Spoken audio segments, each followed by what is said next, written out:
Adamdın denesinden can çıkkanda ең birinci uğu alыңızдар. Can berip, esinden gelip, esine ketotkan uçurda talqin деп коет. Birinci kalima aytып turuşubuz керек. Ayt деп айтпаңыз. Жөн эле. La ilahe illallah, la ilahe illallah, la ilahe illallah деп turuş керек. Жаны чыга элек азырчы. Жаны чыккандан кийин токтотосуз. Жаны чыкканга чейин.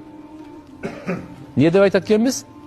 La ilahe illallah, la ilahe illallah, la ilahe illallah. Can berip aткан адам bir esine ага жөнөкөй учур эмес да агачы. Senikinde эмес да. Аныкы азыр о оор абалда азырчы. Өзү пайгамбарыбыз айткан, кимдин акыркы сөзү la ilahe illallah болсо, дозок арам, бейиш важип деген да. Бейишке кирет деген да.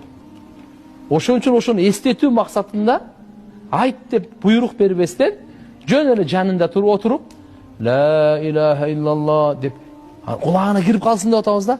Эгерде бул ушул жан бере турган киши, өлүм төшөгүндө жаткан киши бир жолу la ilahe illallah деди, болду, токтот. Болду, эми эч нерсе деп айтпагыла. Ушул акыркы сөзү болуп калсын ушул сөз. Түшүнүп атасыздарбы? Андан кийин башка сөз сүйлөтпөгүлө.